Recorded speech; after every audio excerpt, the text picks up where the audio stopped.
Good evening, everyone. So finally, we are at the last stage of our headache summit. Um, I know that you're here for almost for the whole day, and I promise I will not increase your headache anymore because I have only 7 slides. Yes, I mean it. I have only 7 slides, and including the title and the thank you slides. So I request your kind attention for 15 more minutes, and let us discuss how neurorehabilitation can help the patients with chronic headache.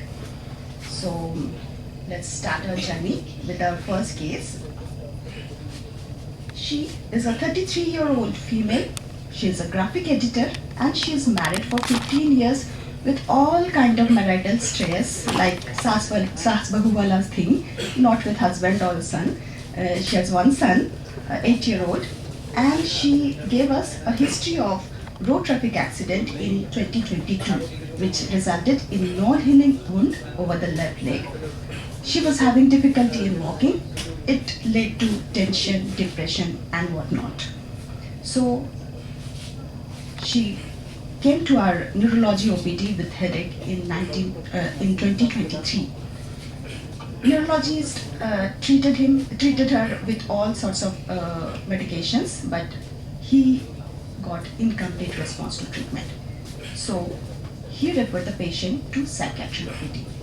Our psychiatry colleague diagnosed it as somatoform disorder because by that time she was having a lot of other somatic problems. She was referred to neurorehabilitation OPD for neck pain, and when I touched her neck, I found a lot of myofascial bands and trigger points over there. So my first question will be to our panelist, respected Dr. Sucheta sir. Sir, how do you think that this myofascial pain can be related to her headache? Hello. So actually, if we think in this way, a lot of patients come to us with headache, and they have been diagnosed with probably cervical spondylosis and whatsoever. But on proper evaluation and assessment, we actually find out that there could be a lot of taut bands and there could be trigger points as well. So actually this myofascial pain syndrome can be divided into two parts. One is a myofascial tender point which is local, and the other can be myofascial trigger points which actually can trigger off a pain which might shoot up to your face or even to your head, causing a headache. And this could be from, like in the background of what you were just mentioning, it could be some long-term anxiety depression which might have been a central sensitization of peripheral nociceptive stimuli which might have been there in her case. Secondly, the trigger points which actually can cause, like it could be two types. It could be an active one, it could be a latent one. So the latent ones are usually expressed over time, but the active ones they can actually cause pain even during rest or during any sort of neck movements. So we need to be very specific, to pick up those myofascial points, because it's very simple. If we can manage those myofascial points, I think the headache can come down to a large extent, and we can very simply improve his or her condition. Thank you, sir. So we moved on with our treatment with analgesic, local as well as systemic, along with muscle relaxant. We tried with physiotherapy that included shock wave therapy, which is a gold standard in myofascial pain syndrome. We also tried IFT and TENS from Department of Psychiatry. She was given cognitive behavioral therapy, but again we got very partial result. So I discussed the case in board meeting. I think Milind sir was there, and he specifically mentioned that the patient should receive repetitive transcranial magnetic stimulation. The patient was very obedient. She completed all the tenure of RTMS, and again there was recurrence. We are handling this patient for more than a year now, and on and off she's having bouts of neck pain, this kind of tightness in the neck. So last of all, very recently I have tried with injection botulinum toxin for the myofascial trigger point on 23rd of July this year. So result is still awaited, but till now patient has given me good feedback. So again I'll come back to Dr. Shubono Ganguly. Sir, do you think the treatment is justified, or do you want to add something more to this? Look, I think any chronic pain things has to be managed as a chronic pain syndrome, be it headache, be the pain from any primary source. So in this case, I would definitely term it as a chronic pain syndrome with the headache as the primary problem. So as we all understand that for managing, for treating a chronic pain syndrome, it is just not a treatment, it has to be a management, and it has to be a multidisciplinary approach. Probably that is what we have done here. Acute pain, you can just give some poisons and that might help him or her for a few days. But if it is a chronic thing, it has to be a multidisciplinary approach. There has to be some pharmacological things, otherwise the patients might think that the doctors are not giving me any medicines. But to supplement that, we definitely have to use a proper non-pharmacological cocktail, which will include physiotherapy as you have already done, like shockwave therapies, and psychological aspects, everything. But I think one thing which is very important that we need to discuss here, that there has to be a proper biofeedback. So unless and until we put the patient in some sort of biofeedback, be it auditory, be it visual, I think visual biofeedbacks really help, because EMG biofeedbacks can actually make the patient sit in front of a system and he or she can find and actually relax the muscles on her own. So once the patient is actively involved in some sort of treatment plan, I think the outcome is better.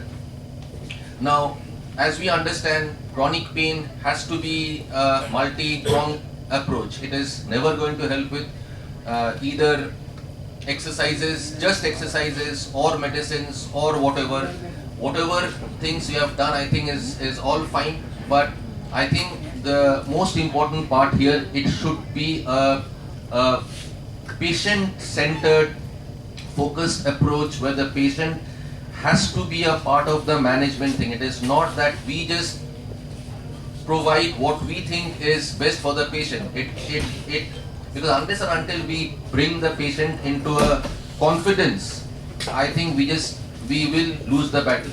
Now, RTMS, toxins, shock waves, all are accepted approaches. RTMS, I'm not sure how much it really can help as a single plan of approach, but it can be an add-on thing.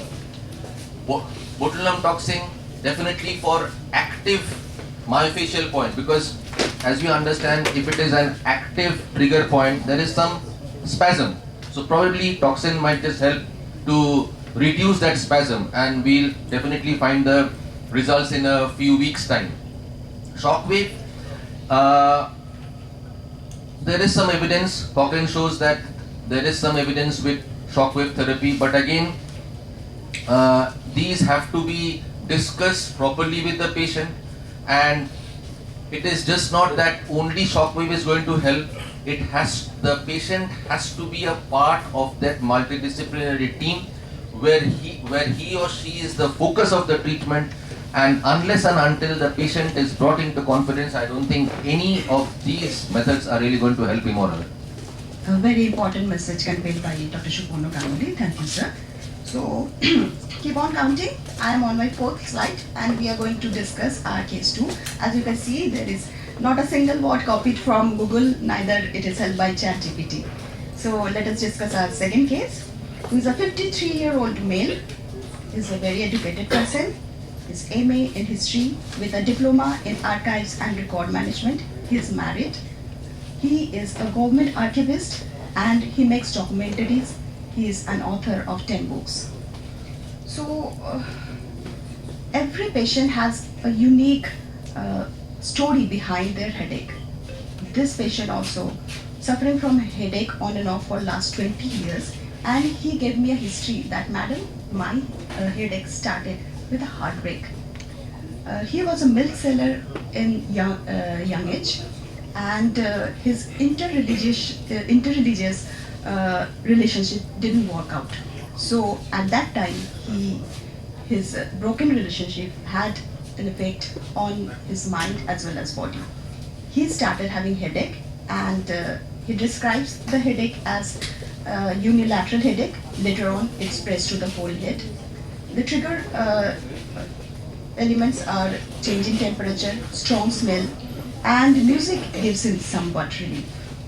So he presented to my OPD with mainly neck pain and giddiness, which started 6 months back.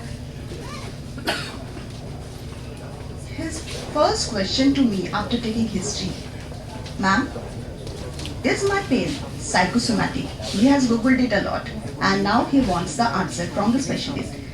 I will take the help of my respected panelist, Dr. Rajiv Purokasa sir. Sir, how would you answer this question of this patient? I think this patient has got possibly migraine with cervical muscle I think he's probably got migraine with cervical muscle dysfunction, you see. So for the cervical muscle dysfunction, he needs some neck exercises, postural correction of trapezius scalene muscles. He needs some therapies, specific therapies. He needs to improve his sleep hygiene. He needs to pace himself. So pacing is very, very important. He needs to pace himself. There could be trigger things that can bring on the pain, so those triggers have to go off. And I think he will need some psychological therapies, and I would recommend mindfulness psychological therapy. Mindfulness is very, very important. So I think mindfulness psychological therapy will help. So do you think it is psychosomatic? How do you describe it, this kind of pain? To a large extent, I think it is. To a large extent, it is. So I think mindfulness-based psychological therapy will really help this patient. So we referred him to a neurologist. We had detailed neurological examination. The neurologist described it as a migraine and tension type headache overlap. He was treated in the Neurorehabilitation OPD with analgesics, muscle relaxant. Physical therapy was done with neck exercises and vestibular rehab. And of course, Rajiv sir, you wanted to add something more to this patient, like cognitive behavioral therapy and all. How can that help this patient? Like, what is the mechanism in this case? I think these sort of patients have got a very strong psychological basis. So I think treating the stress or treating the underlying anxiety is going to take away the symptoms in a big way. Thank you, sir. So the patient is doing well with our therapy.